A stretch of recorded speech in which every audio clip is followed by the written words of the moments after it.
Do you struggle to explain what you do in a way that is clear and concise and compelling? Or do you find yourself kind of fumbling the play when it comes time to share a soundbite about your business? And so you end up watching once in a lifetime opportunities fly out the window?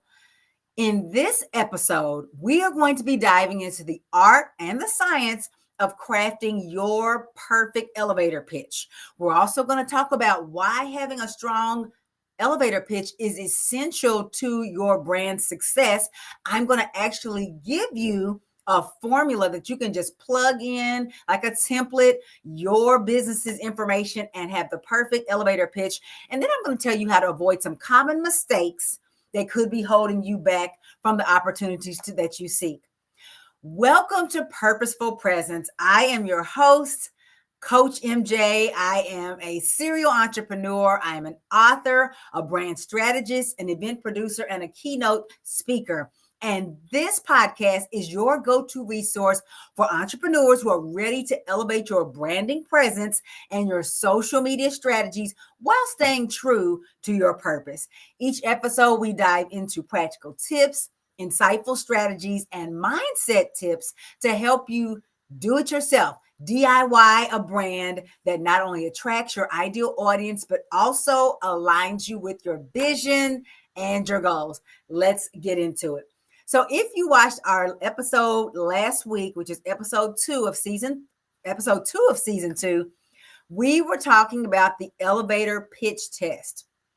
We explored the importance of being able to describe your brand's value clearly and succinctly in 30 seconds or less. And actually, it could be 20 seconds or less for my money. It should not take a lot of time or effort to explain what you do.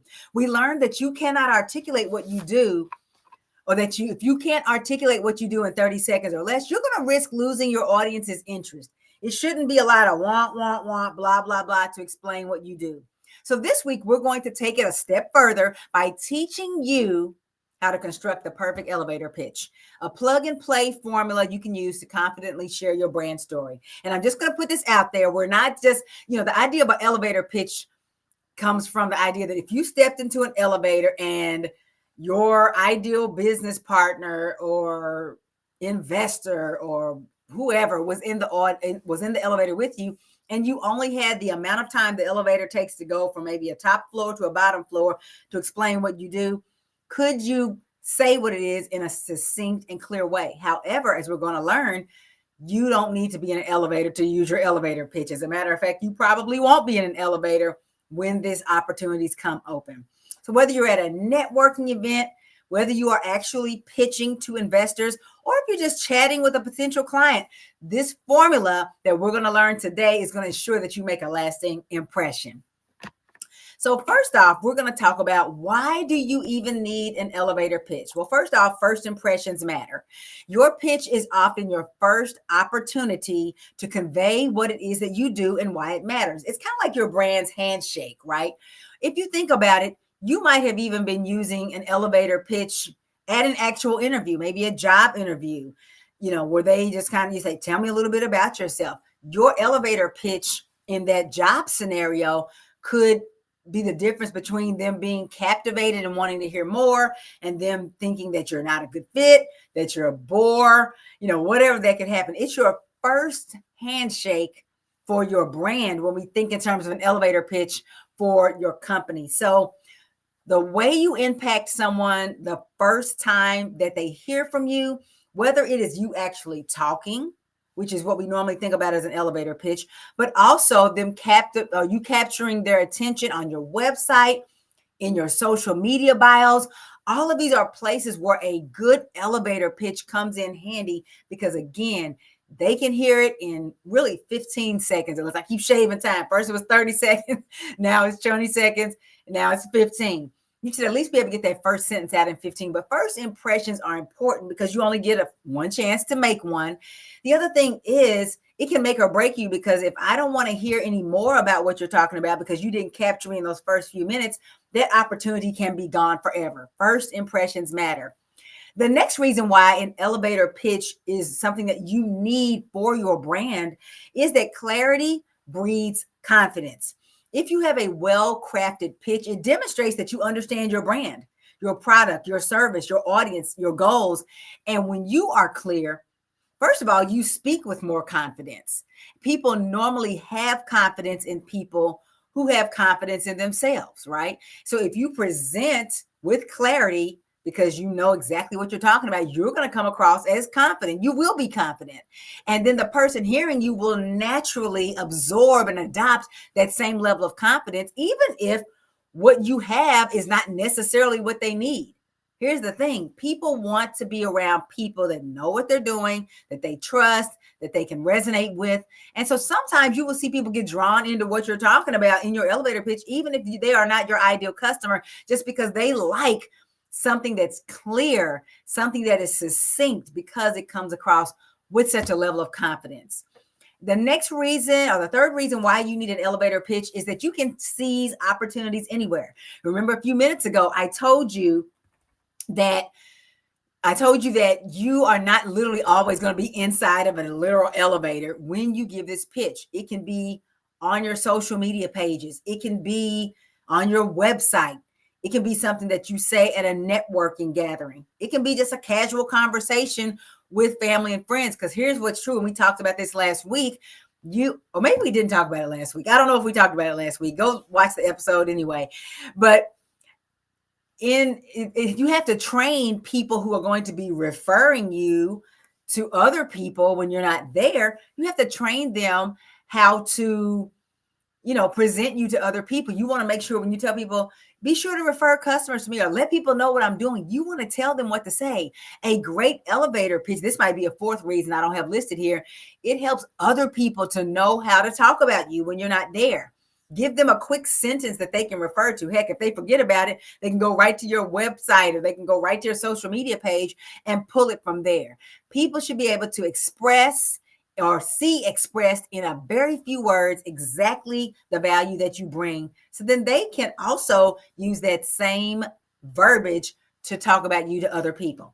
So those are some of the reasons why you actually need an elevator pitch. So I want you to put in the comment, do you have an elevator pitch? As a matter of fact, go ahead and put your elevator pitch in the comments. Let's do a little bit of online networking, if you will. If you have an elevator pitch, or if you're waiting right now for me to give you that formula, which is coming up next, then afterwards, I want you to use that to tweak or build your elevator pitch. But we'll talk about that in a minute.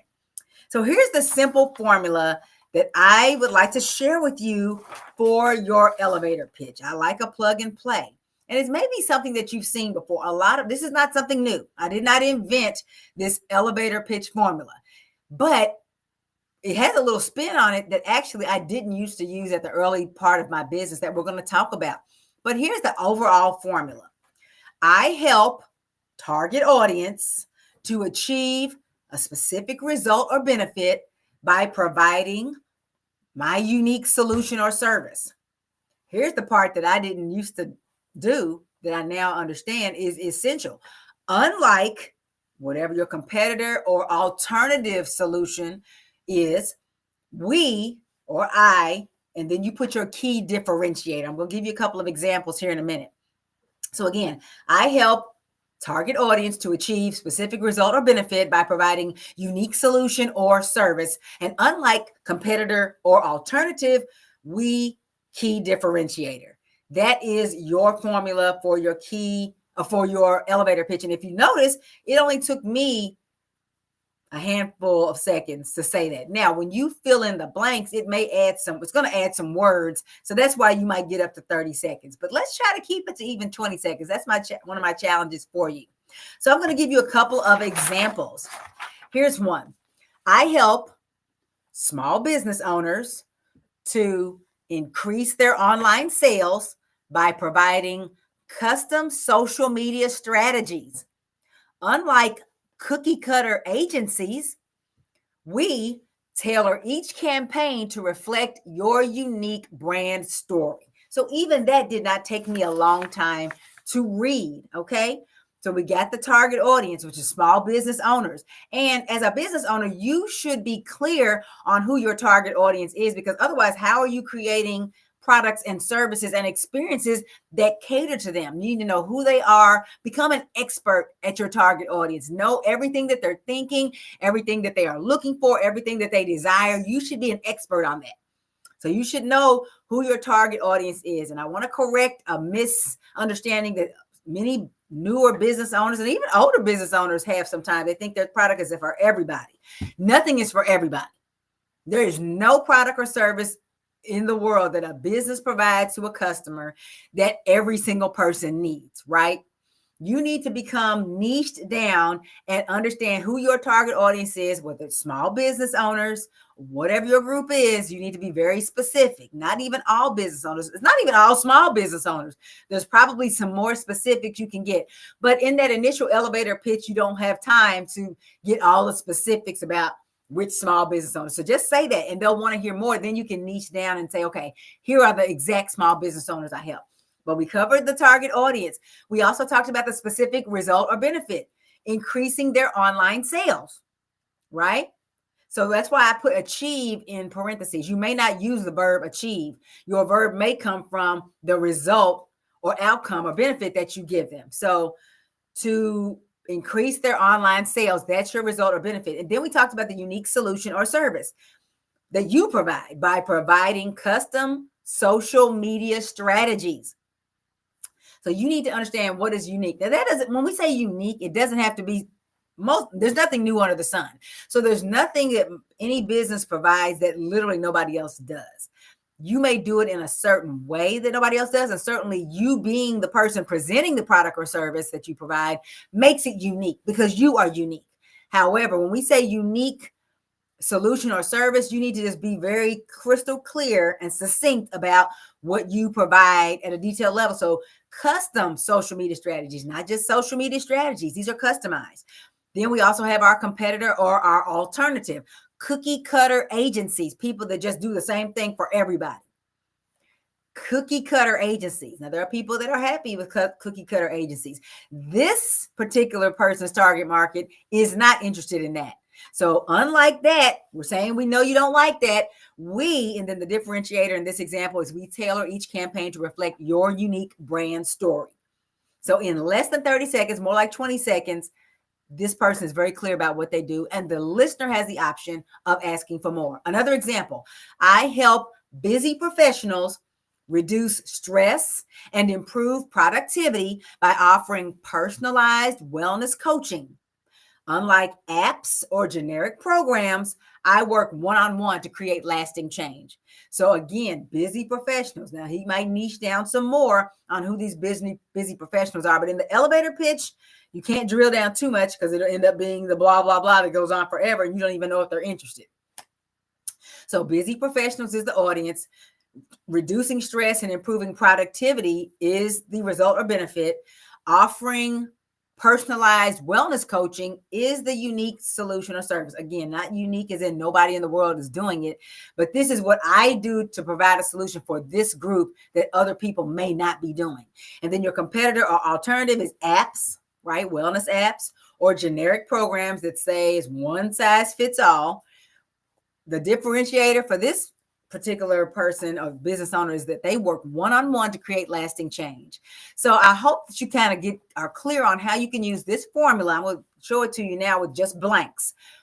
How this formula is going to help you to be succinct and clear and confident with what you offer. I help blank who to achieve blank what by providing blank how.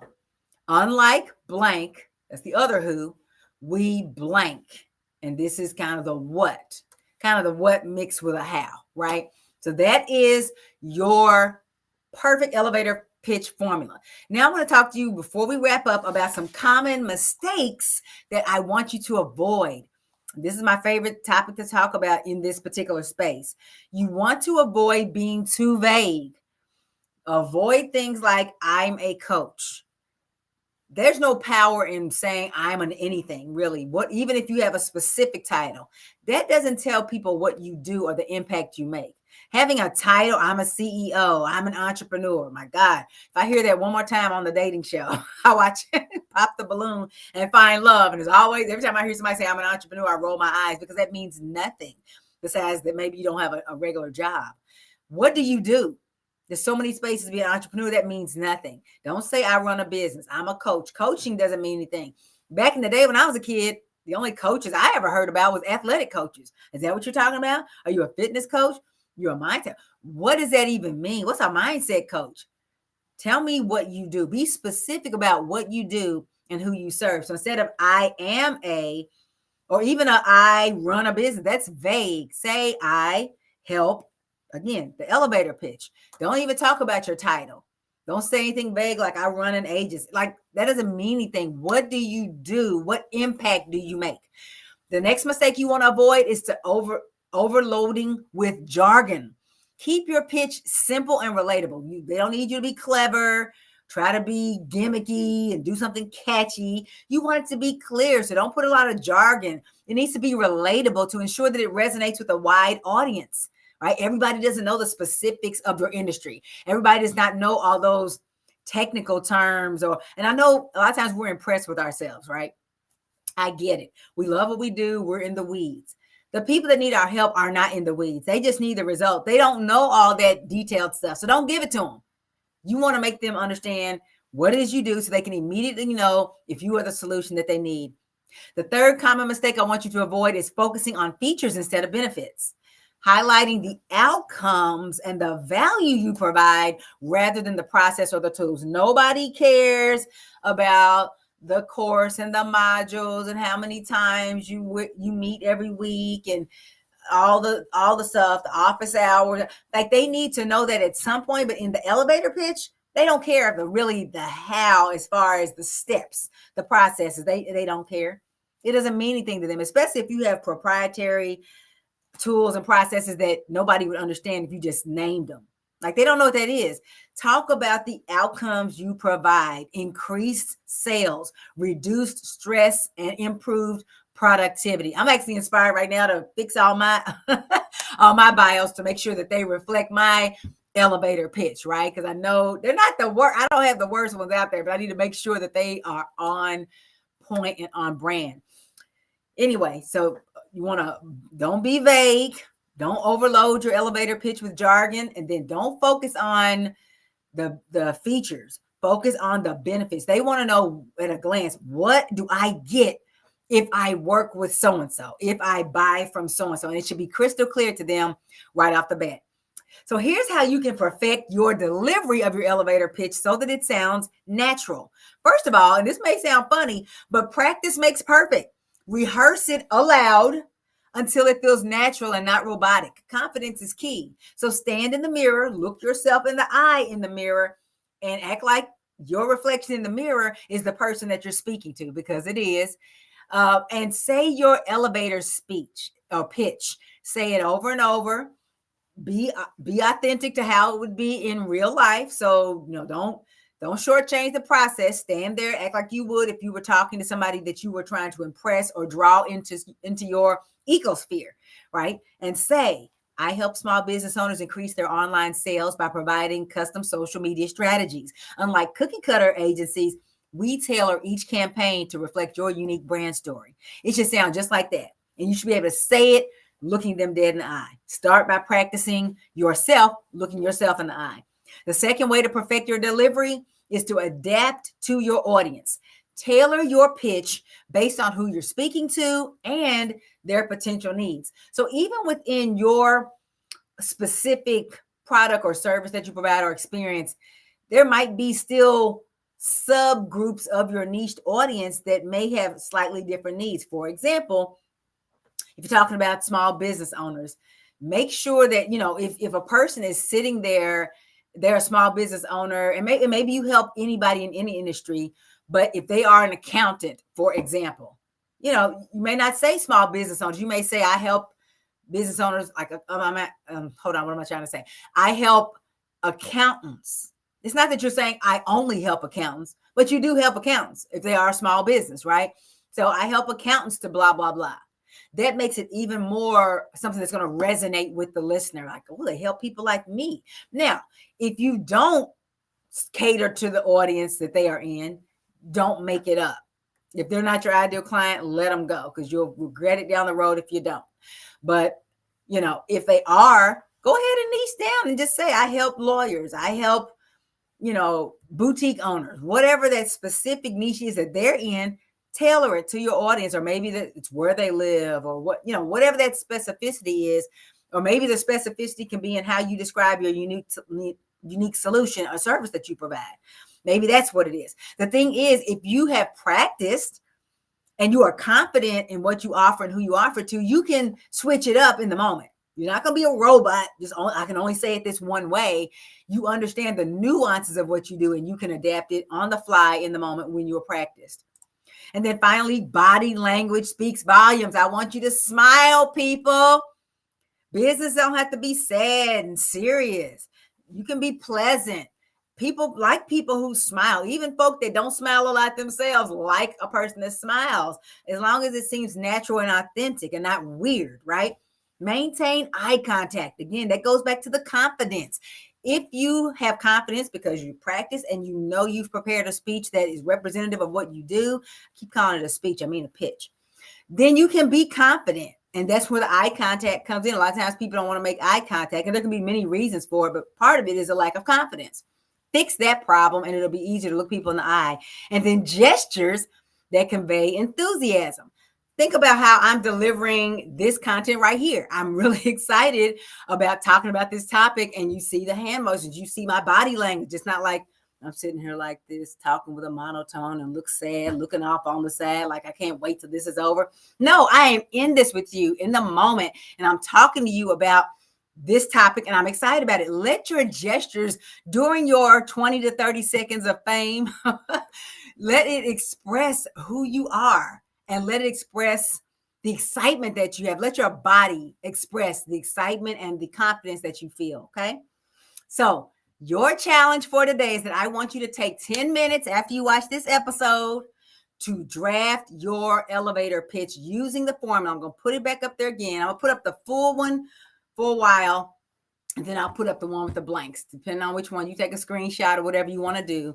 Your target audience, the specific result or benefit you provide, your unique solution or service, or that you provide rather, the competitor or the alternative that's out there that they're not going to like, and then your key differentiator, how you are different, right? That's your formula. Take 10 minutes after this episode. Here it is with just the blanks, and write your elevator pitch using that formula. I want you to practice it in front of a mirror or a trusted friend to give you some feedback. So if you're a person that kind of gets nervous talking in front of people, you may need to practice more. For somebody like me, I can go off the fly. Doesn't mean I don't need to practice. I still need to know what I'm going to say. I may not need to practice in front of a friend. I may not need to practice a lot, but it's not bad to practice. Okay. I want you to do that. And then I want you to also put your elevator pitch in your social media bio. So that's on your LinkedIn, at the top of your LinkedIn, in your YouTube channel description, your Facebook business page, your Facebook personal profile, TikTok, which is back after being gone for a little bit. What's the other one? Instagram, wherever you are, whatever place you are, and on your website, have that elevator pitch there so that people can know at a glance, hey, this is a person I need to align with, or this isn't my person, but gosh, I'm clear on what they do. And hey, I may refer them to somebody else. Okay. So your elevator pitch is your brand's introduction. It's a way to tell your story in a way that's memorable and makes an impact. So when it's done right, it can open doors for you that you never thought possible. So I want you to take time to dig into your elevator pitch today.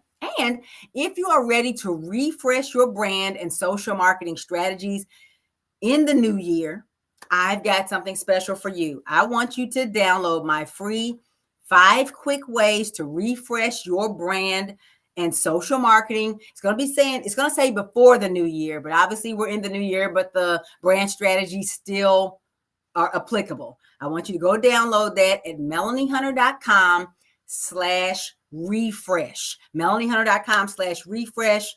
I can't remember how many pages it is. It might be 10 pages. I don't remember, but it is packed with fillable, it's got blanks and stuff in there, and prompts that you can fill out so that you can plan how you're going to refresh your brand, right?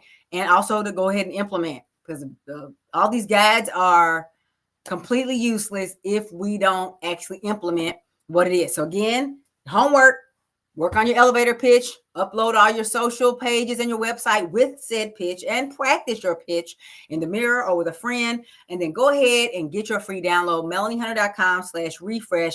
You're going to find actionable tips to start or continue 2025 with a polished professional presence.